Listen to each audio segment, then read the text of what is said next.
Right. So let's go. All right. So this first session, let me record. I'm not recording. So this first session is our introduction session. And everything we learn from here on out is gonna pretty much build upon this session. So this one is our objectives are introduction to SQL, introduction to databases. We're going to get into that DML languages, and we're also going to like filter our data as well. So let's get into introduction to databases first. Okay. So introduction to databases. So what are databases? Databases is essentially anything that you use to store data. It could be within your phone, within cloud. It could be within your software. It could be even technically like within an Excel spreadsheet. Anything that you use to store data, and I can go and retrieve that data. I can go and edit that data. That's all it is. That's what a database is. Typically, when we think of databases, we think of like actual data, whereas it can be like images, videos, basically anything. Why are databases important? So the primary usage of those databases is to keep your data organized, structured, consistent.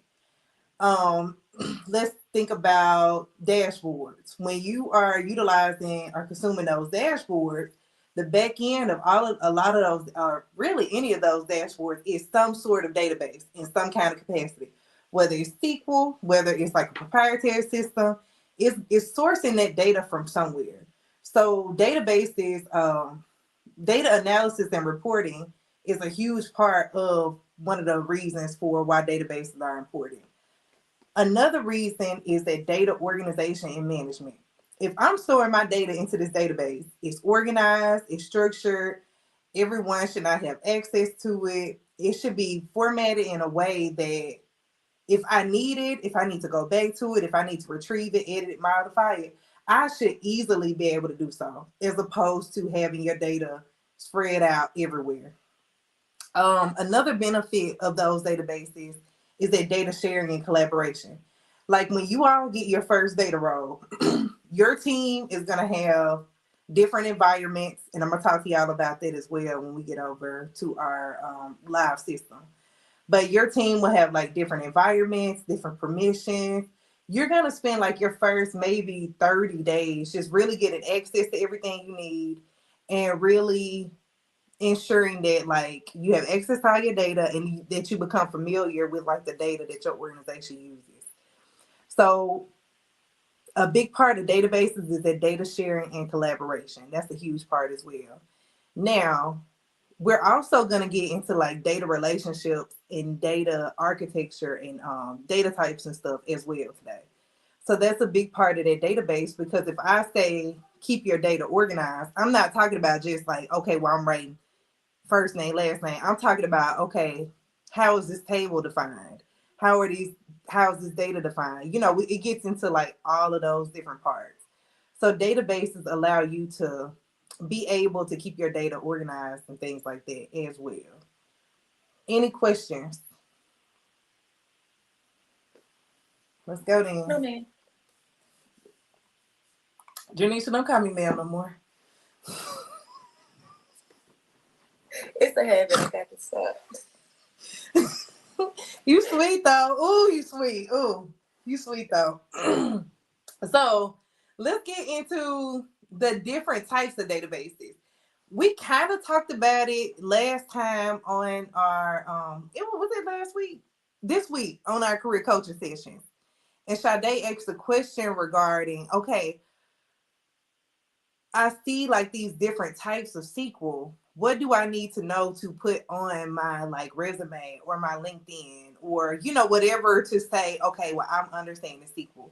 And I was explaining how SQL has different dialects. And it's just like we in our natural language have different dialects. You have people that talk with a little southern twang. You have people from different areas of the country and even different countries. So SQL essentially has different dialects as well. And what those dialects are attributed to is essentially like whatever client produces that software. Like, there are different types of databases, and regardless of, how can I put this? Okay, so regardless of the different types of databases, the primary and the main difference is, first of all, how your data is stored, and second of all, how your data is processed. And that's why there's been a lot of talk about like data centers. There's been a lot of talk about the expansion and the use of data, and a lot of talk about cloud architecture, et cetera, et cetera. That heavily leans into essentially how your data is stored and how it is retrieved with different databases. So there are three different types of databases. You have your relational databases. Relational databases, they store your data in tables. It's structured, it's relational, it's organized. We store our data in tables. This is what y'all are going to learn how to write SQL on today, because we're going to use Microsoft's tool, which is T-SQL. I'm going to type it in the chat. Which is, okay, which is T-SQL dialect. However, you store your data in the table, so it actually takes up like volume and data, volume and stuff like on-prem, which is like on your machine. Which is why, in order for us to facilitate you all learning this, I gave y'all a VM. So you don't have to download anything, you don't have to do anything. All that memory, etc., is stored on the actual VM, which is the computer inside itself. So when you had a relational database, I'm storing this data on premises. This is on a device. It's on a machine, and I'm able to retrieve that data. But that data is stored in tables on a machine. It's taking up like real life space. When you get into your cloud databases, you're able to store your data in the cloud. I'm able to scale it as needed. I'm able to pull back as needed, meaning that if I need more space, I just go out there and pay for more space. If I don't need more space, I just can go out there and eliminate that space.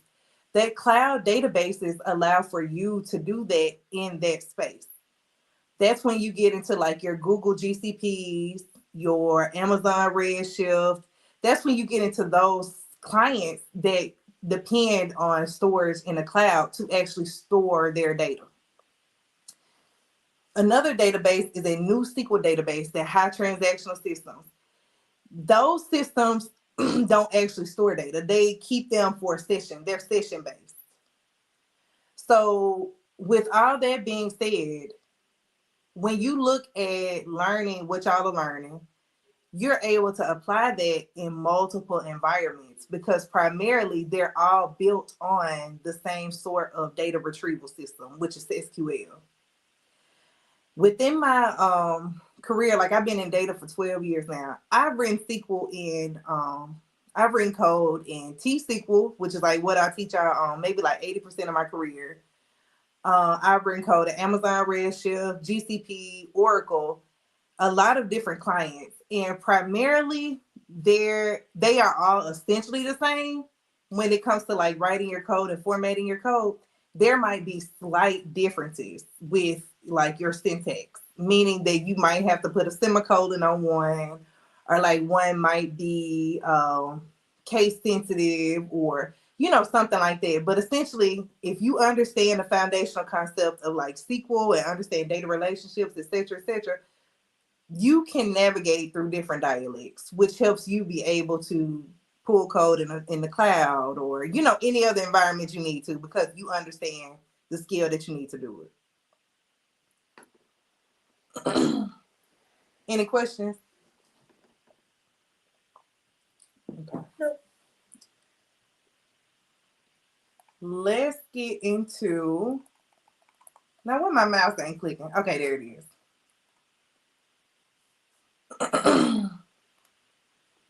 Now, this is the introduction to SQL. SQL can be referred to as SQL, SQL, either way. People say it in different ways. It's okay. I done seen it both ways. So what is SQL? SQL is a structured query language, and it is used for querying those relational databases. When you look at the data of the prevalency of needed to know this skill, within data is number one. It's the number one required skill when you look at the job descriptions and things like that. Within tech, it's the top three. So it's definitely used, especially within data analytics. However, it's primarily used within IT in its entirety, from cyber to software engineering to software development. You literally have to know SQL because everything goes back to data. Now, what are the characteristics of SQL? Primarily to data query. When you use SQL, you use it to query your data. We are going to actually get into using these commands today: the select, insert, update, delete. Those are called your DML languages, data manipulation languages. We're going to get into those today. You're going to apply that, but that is one of the primary characteristics of SQL, to be able to manipulate and retrieve your data. Yeah, data manipulation, that's a big part of SQL. And data definition. Data definition is essentially how your tables and how your data is defined within your databases and within your systems. Any questions on that? Nope. Okay. And of course, I already did. Okay.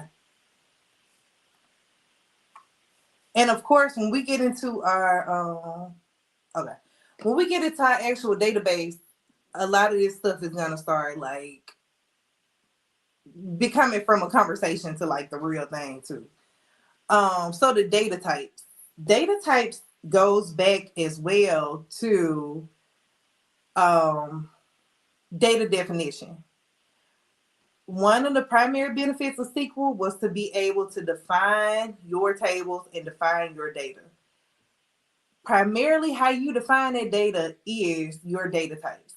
They're very important within SQL, because you can't treat like certain, when you're retrieving data or when you're inserting data, updating data, you can't treat a varchar like you would an integer. Like, you have to kind of write your code in order to support whatever that data type is.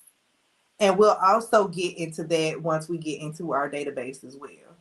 But I did want to expose you to syntax, which is essentially like a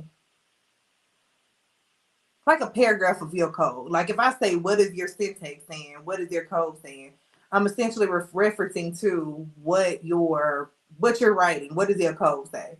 So I wanted to introduce you to the language of using the word syntax, and also introduce you to different data types and how those are used.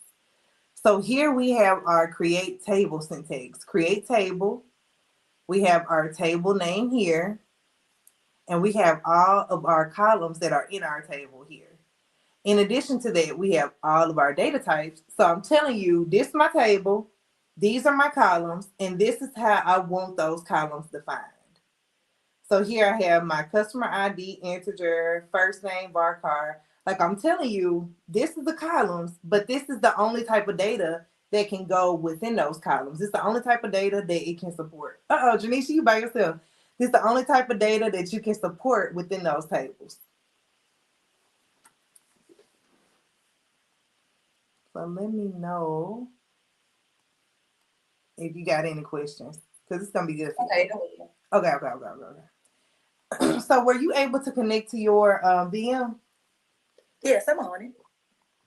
Okay, let's go then. We are actually about to let me see. We are actually about to, okay. So you actually are about to start writing some code now, and I'm gonna walk you through it. I'm gonna walk you through like what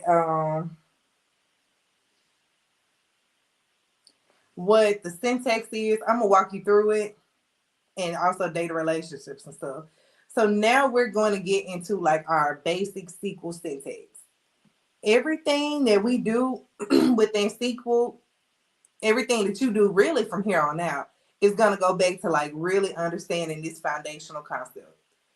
So if you got any questions, just ask and we can talk through it, because the more you like get this part, the more the easier everything else is going to be for you as you like get into more advanced concepts. Let me see. Okay. So I'm gonna pull up my environment right now, and then I get into the my mouse did. Okay, I will get into the your code. So here we have, if you can go to your Microsoft SQL Server Management Studio, and I'm gonna walk you through like what everything is over here, and then we're gonna go and like look at the syntax and apply it, because today you're actually gonna get into what is referred to as data manipulation language, and you're also gonna apply and write your code as well. And I'm gonna teach you how to apply a change and then go and test the change and retrieve that data as well. So let me see. All right. So here we have this is our server. So when we think of the way that servers are essentially like your environment. Everything goes right back to your server. It's the brain that houses like all of your data. And when you get your first role, you will have multiple servers. Like you might have a production server, which is live data.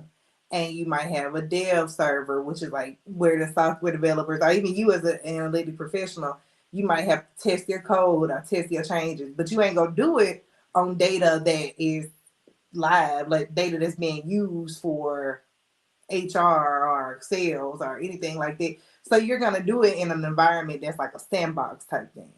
So you might have a dev environment. You might have just different environments, but they all do look exactly like this, and they're all gonna be stacked up just like this together. Okay. So once you extend your server, you have your different databases right here. Remember, our databases, they essentially are what is used to store the data. These are our databases right here. These black boxes, when you expand your database, you will see like all of these black boxes right here. Each of these is a database, and each of these has relevant data. Now, remember within T-SQL, which is Microsoft SQL, this is a relational database. So all of our data is stored in tables and columns. Every single thing you do, everything, everything, I can't stress that enough, you do within SQL is going to go back to a table or a column. You're not doing anything if you ain't doing it to a table or a column. So we have all of our databases here. Now, for our first session, let's go within our data analytics simplified database. And when you expand it, it should be this view, or your tables might already be open, but it should be this view here. And if you ain't getting it, then we can just talk through that too. So these are your, and then you go right here and you expand your tables. These are your tables. Your data is stored in a table all day long. We have all of our data and it is stored in our table, on our database. Now, first things first is go in. We're gonna go in here and we're gonna do like our data investigation.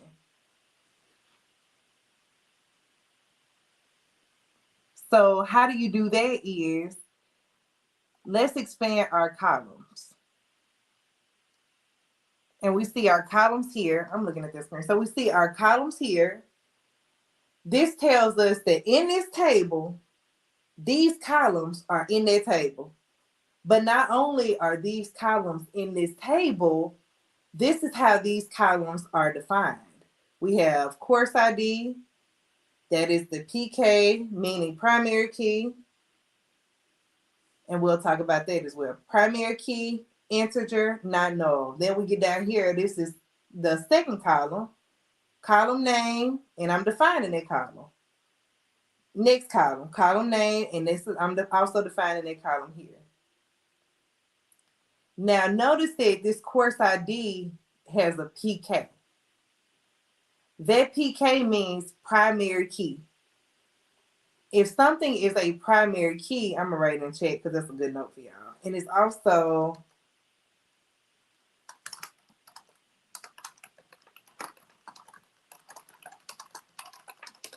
okay. So PK is the primary key and it's the unique identifier.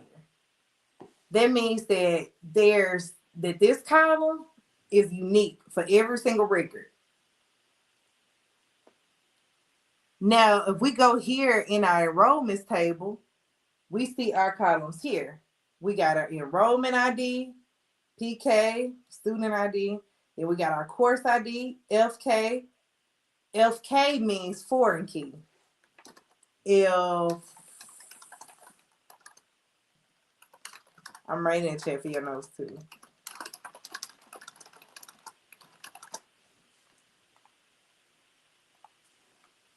Okay. So FK is a foreign key. If something is foreign, it is not from wherever you are talking about. So therefore, I'm telling you that this foreign key is a primary key from another table. That is your data relationship. My primary keys and my foreign keys. That's also a super common question as you navigate through this space. It's one of those questions where I'm going to reiterate every single session because of the importance of being able to explain the difference between a primary key and a foreign key, especially in like interviews and stuff. This is one of the common questions. Joins one of the common questions. So I'm gonna be, which this actually goes into joins as well because they depend on data relationships. But this is a super common question, so I'm going to like ask it every time or reiterate it every time.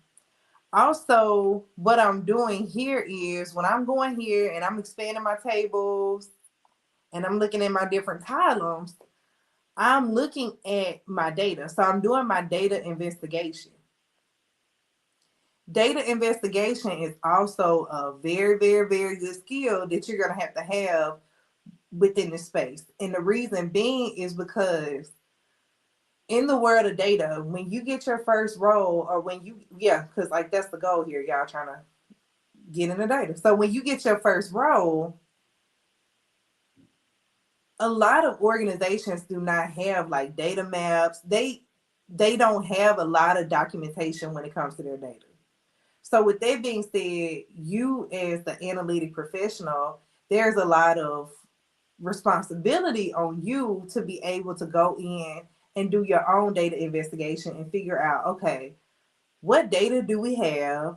How is this data stored? What are my data relationships? Because those type of questions are going to help you it's going to make your job easier. It's going to make your job easier. So every session I hone in on, okay, what's the primary key? What's the foreign key? And what's the data relationship? Now, we get into our columns and we see our columns within our tables. We have identified our primary keys. We have identified our foreign keys. Remember that primary key is a unique identifier for that table. That foreign key is a unique identifier for another table. The next thing I want to get you all in a habit of looking at is like data relationships. Data relationships are no different than how humans are related. How are we related? If two humans are related, they typically have like something in common, whether it's an ancestor or a relative or whatever. Y'all have something in common.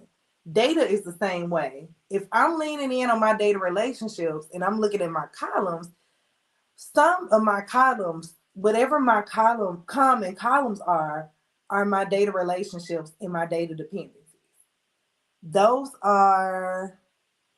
That understanding will help leverage you within joins and and other concepts of data as well. Hold on, let me drink my water. Because I'm over here. Hold on.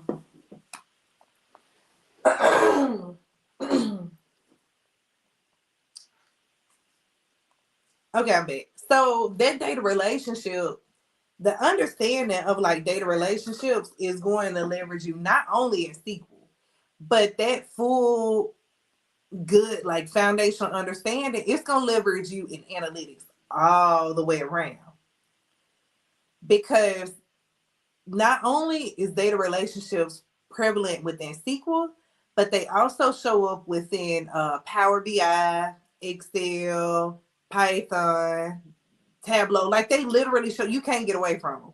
So if you like at your very first introduction get the habit of going to establish and understand how two tables are related or two data sets are related, you're gonna be it's gonna be easier for you all the way around. So let me see.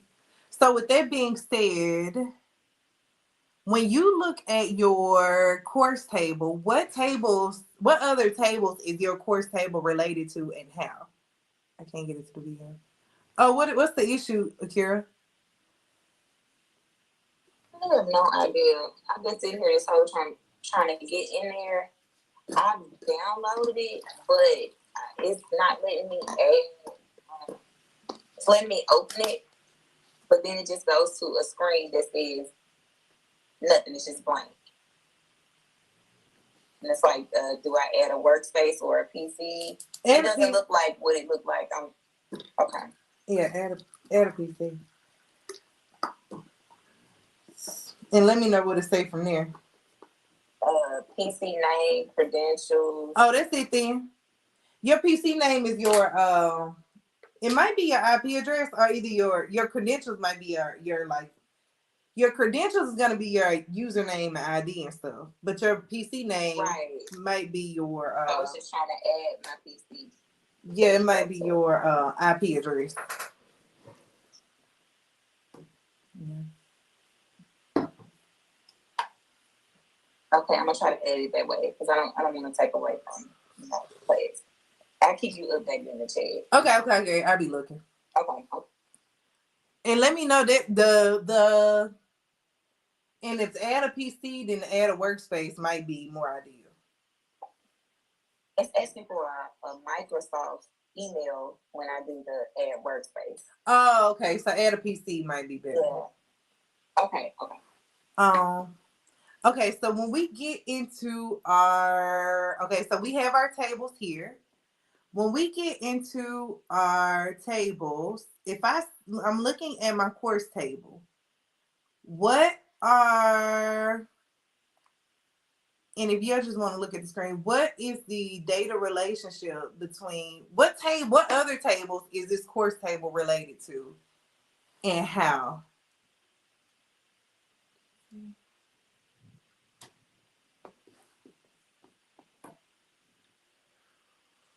Okay, say that one more time, Maria. What other tables is this course table related to and how? What's the data relationship? Is that like where it has like the course name and the department name? Yeah, what's the data relationship? The students, right? Students. No.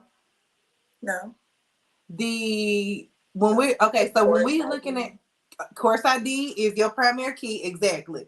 So what other table within your database has the course ID? The columns. Yeah, we got it in the columns, but what table though?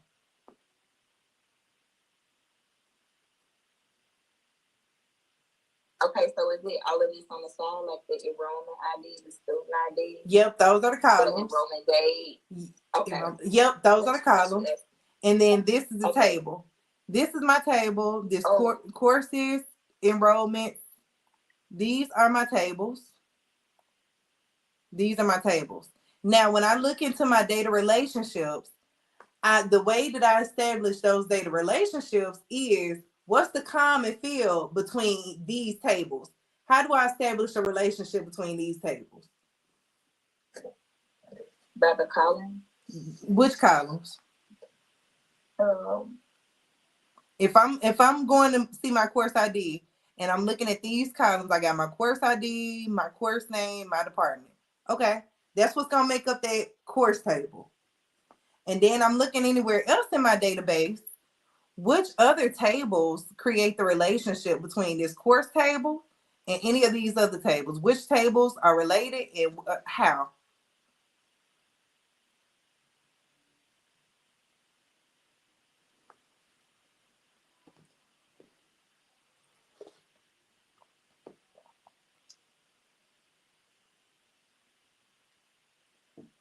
I'm finna tell y'all this answer, and when I tell y'all the answer, I already know. It's gonna be. We overthinking it. Yes. Tell us. Okay. So okay. Where my mouse is? Okay, so this is my course table.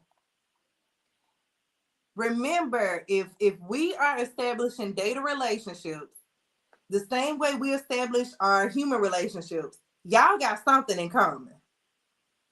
So this my table, these my columns. These are my columns within my table. These my columns all day long. Now, when I come down here to my enrollments table, I can do the same thing. I can look at these columns. What's the common column between my course table and my enrollments table? Course ID. Yes. Course ID. Yes. Course ID. Okay. I saw it that time when you broke it down like that. Yep. So when you talk about those data relationships, data investigation, which is what you're doing, you're going to have to go look at your data. In your real life, you're going to have to go and look at your data. Your data relationships, your data investigation, that's data investigation. I got to go and look at this data. And the way that I teach y'all is I tell you what database your code is, but I'm not going to tell you the table because I want to train your brain into okay, let me go and do my data investigation. Let me go and find my data.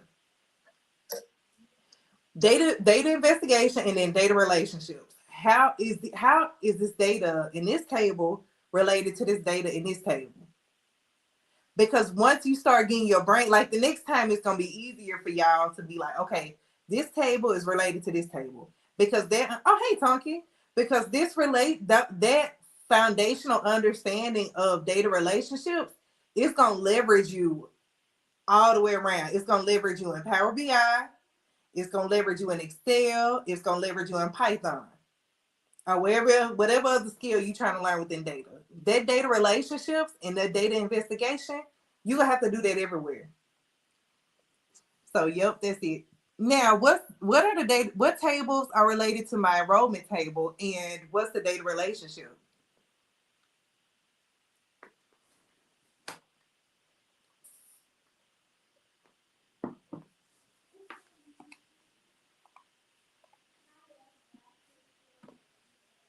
Would it be enrollment ID, enrollment date? It'll be the enrollment ID, not the enrollment date, but it's definitely the enrollment ID. What tables is it related to based on this enrollment ID, though? Remember, you got another table down here too, Janisha. And go and do your data. Oh, yeah, that is my mouse. Go and do your data relationship here as well. Oh, okay. It's definitely your enrollment ID because that's your primary key. And that primary key is a unique identifier. So it's most definitely that. But what's the relationship?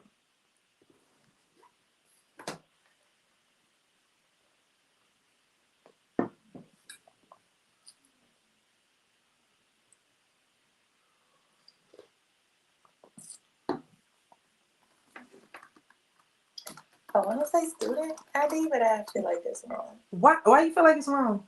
I don't know. I don't know either. That's right. Okay. What? Don't do that. Don't do that. That's right. It's definitely what I say there. Student ID. Yep. On the student ID. That's the data relationship. How is this table related to that table? How are you related to your cousin? Same thing. I feel like, okay, it's enrollment, so you have to enroll students, kind of, I guess, put it together like that. Because I was thinking the same thing, students, but I was like, it might be wrong. I'm not going to say anything. That's right. Because the reason being is that's the common field between both of those tables. Got you. Okay. So if I was going to take this data set, I got this data set here, and I got this data set here, and I want to be able to combine those two data sets, which is what y'all will be doing in session 3. In order for me to combine them, I have to find something in common between both of them to be able to combine them all. Got you, because anyone can't do one without the other. Got it. Yep, exactly. And what you just described is a data dependency. I literally can't do this without that. Oh, okay. So when you get into data dependencies, that's that's it. How is this table dependent on this table? How is this table related to this table? What's the relationship? Because if I understand these data relationships, I can go and I can take these two data sets and I can merge them together. I can join them together. Mm-hmm. Or if I'm doing my data quality, which is a lot of work on data quality as well, if my columns within this table don't match my columns with this table, is this even a good data set to even use? So yep, that's that data relationship.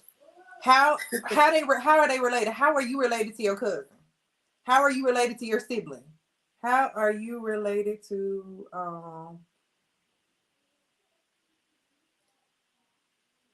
you ain't gotta look for IP address understanding. Go do your IP address and it's the computer name, I think, Akira. How are you related to your relative? Y'all got something in common. Y'all got something in common. So that is that data relationship. And I'm gonna ask y'all, we gonna do that. I don't know. We'll talk, Akira. Are you able to still follow though? And if you're able to connect like later on today or whatever and come back, or I can just give you access to the VM whenever to practice.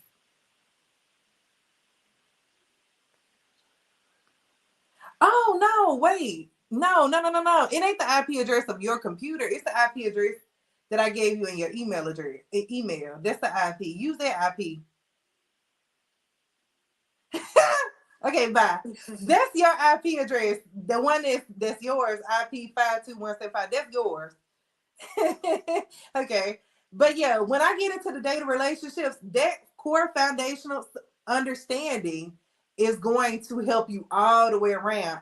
Data relationships, data investigation, and data type. What's the primary key? What's the foreign key? We're going to talk about that every single time. Every time.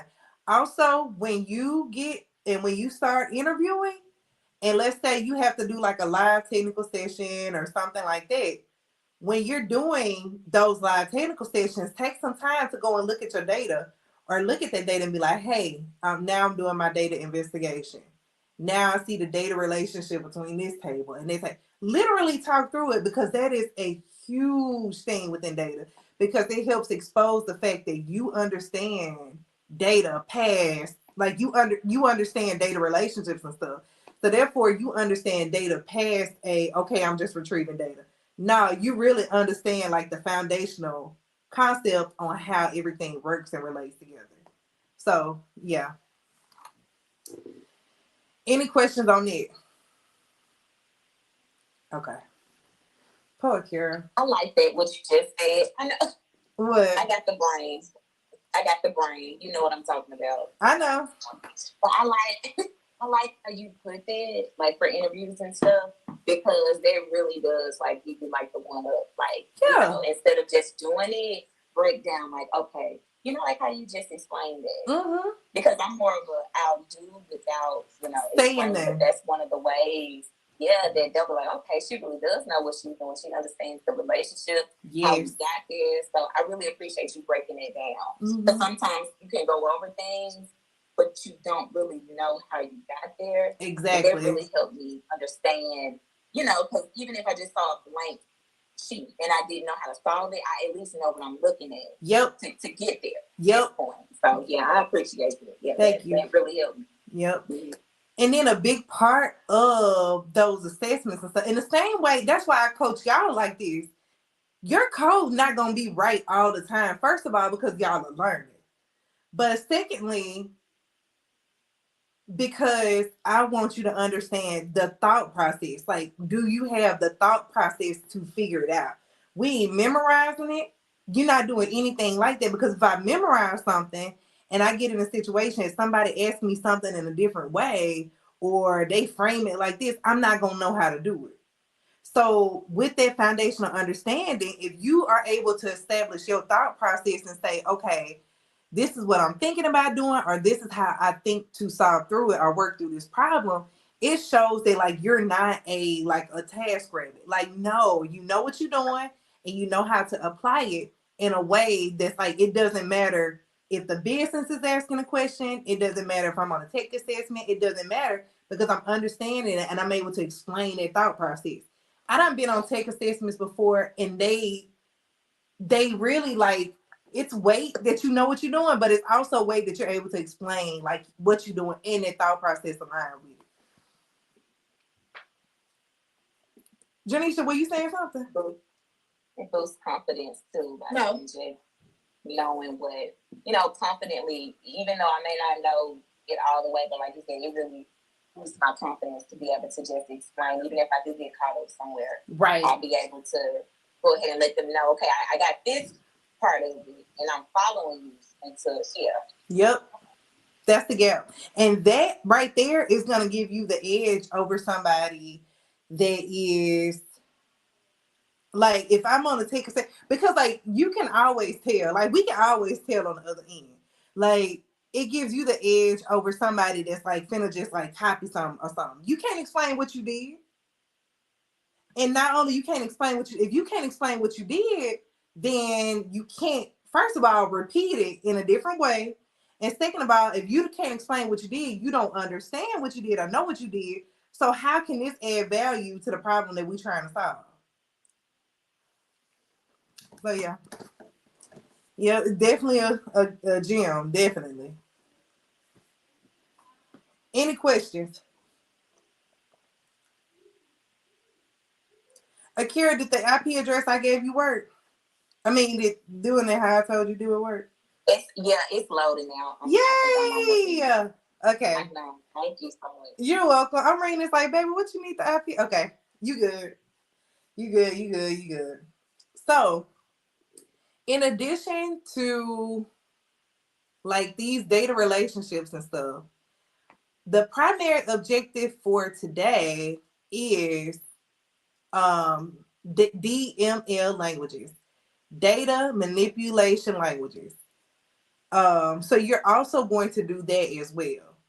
So when we get into our data manipulation languages, we're talking about select, insert, update, or delete. So today, for you to be able to apply these within the environment, I'm going to walk you through the best practices. We're going to work through the code together. Also, I'm going to show you how to filter out explicit data that you need. And you're going to apply those changes and then go back and test those changes. And I'm going to show you what I mean by that as well. So the first one that you see here is select. Select literally says exactly what it says it does. It retrieves data from the database. Here we have select. We have a star here. This star is called a wildcard. That means bring me all the columns and all the data. Now, that's what that star means, but it is not best practice for you to use that star. The best practice is for you to explicitly list out what columns that you need from your table. And we're going to talk about that right now. So here we have select star from our table. This is our database, this is our schema, and this is our table. We also going to talk about that. Anything that I put after my select is what I want in my output. What all my columns that I put after my select this column, this column, this column. That's what I want in my output. So, hold on, y'all. I done lost my mouse. Okay. All right. So here we have let's go back within our students table. So what I'm doing here is I'm going to right click my students table and I'm going to select my top 1,000 rows.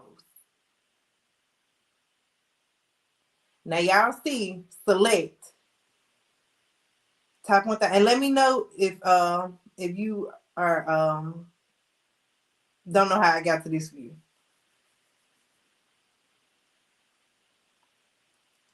So here I got select top 1,000.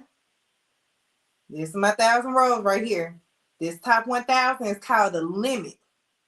I'm limiting the amount of data that I'm gonna get in my output. This is the output. This is your output of data. So select top 1,000. I can do this top 100, execute, and 100 rows gonna come back. That's essentially a limit. And when you right click and select your top 1,000 rows, that's a limit that SQL automatically puts on there, because as you navigate this space, you might have 3 million records, 5 million records, 6 million records. Don't nobody need all that data if you're just doing your data investigation. You just need what you need to kind of be able to look at your data. So select top 1,000. Now here, these are our columns. Y'all notice that these columns have these square brackets around it. If I right click and select my top 1,000 rows, it's gonna give me those square brackets around my columns, because sometimes your columns might be reserved words. What is a reserved word? You see how to use, this is blue. A reserved word is no different than how you go to a wedding or wherever and like you have reserved seats.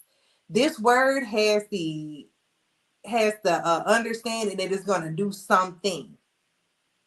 So sometimes my column might be a reserved word within SQL. So SQL automatically puts their square brackets around them columns to say, hold up though. This is not a reserved word, it's a column. So treat it like a column. So here we have our select top 1,000 rows, column. Notice if you hover over it, it's going to give you those column definitions. The same column definitions from your table. You see student, ID, PK, integer. You see your data type. You see all that. So select, these are our columns. Notice all of our columns that we have in our select statement going to show up in our output. Also notice that all of our commas are in the front. There's best practice. Keep your commas in the front of your columns, like how it is automatically. Don't go in there trying to change it or nothing like that. And the reason being is because let's say I want to eliminate a column. I don't want major in my output no more. I can come up here and I can put my 2 dashes, post it in the chat. That comments out that line of code. I put my 2 dashes in front of that column and I execute, and I don't impact anything other than what I got rid of. So I commented out that column. I got all my columns here with my commas in the front. Yay! I got all my columns here. I got my commas in the front. All of that keeps my data or keeps my code very clean. It keeps it very neat. So I don't have to go and try to figure out. It makes it easier for when I'm having to debug my code. So select all of these columns from whenever I'm pulling data, whenever I'm doing anything within data, I am selecting data from a table. The way that I always liken this is, let's say you're when you walk in the grocery store and you got your basket, your grocery basket. Your grocery basket is your output. That's what you want. And I'm going through the store, I'm minding my business, and I'm selecting this produce from this table. I'm putting it in my output. I'm selecting this from this shelf. I'm putting it in my output. You pulling exactly what you need from a table and you pulling it in your output. This is the same way. Now you notice how, okay, so we got from. We pulling it from a table. Everything we do in SQL gonna be to a table. From. If you hover over this part, this is your database. This literally match your database. It's telling you pulling it from that database, this schema, A schema is how your data is organized within your database. And this is your table all day long. Table. Whatever I'm pulling from a table. Now, we learned how to comment out code this way with them 2 dashes. Hey, Sharony. We learned how to comment out this way with the 2 dashes. But there's also another way you can comment out a full syntax of code. And the way you do it is like this. I'm posting in chat. You put your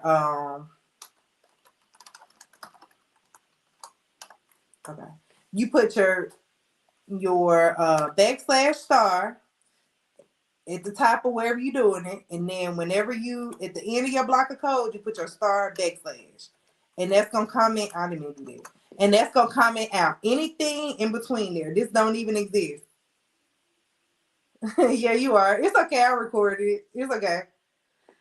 You comment out your block of code. You comment out any paragraph, like anything that's within that block of code. It doesn't even exist because I'm commenting it out. I'm commenting it out. So today, when we do our use cases, the way that I want you all to do it is I want you to apply the change or retrieve your data, or whatever you're doing, and then you go back and retrieve that data. And I'm going to walk you through that as well. So that's coming in and out of code. Now, notice how I said that everything we do within SQL goes back to tables and it goes back to columns. We are not doing anything, like you literally not doing nothing in SQL if you're not doing it to a table or a column. You got to be doing it to one of them. That goes back to even how you filter your data, how you filter your data and retrieve your data from the tables. So we got select, column, column, column, column, from table name. Let me pull in the major again. I got all of my data here. Let's say I only wanted students who had an enrollment year of 2023. The way that I would capture that is I got all of my columns here from this table. I would come right underneath my from statement and I would start filtering out my data. I would say where. Where is called a condition. If I tell you to go to the grocery store and get me some milk, you don't know what I want. You don't know if I want almond milk, half a gallon, unsweetened. You don't know what I want. So if I tell you to go to the store and get me a gallon of milk, you don't know. But if I tell you, hey, go to the store and get me a half a gallon of unsweetened almond milk, you don't know exactly what I want because I told you the conditions. Data is the same way. So if I'm retrieving all my data from the table, I'm just going to get all my data. But in order for me to filter that out, I have to use a condition. So select column, column, column from my table. Where? Where is when I'm going to start getting into my condition. Where? In order for me to explicitly filter out my data, I got to use them columns. Where? Whatever column I'm using. Let's say if I only wanted students who enrolled in the year 2023, what column do you think that I would use out of my tables? Out of this table. Enrollment year? Yep. So I would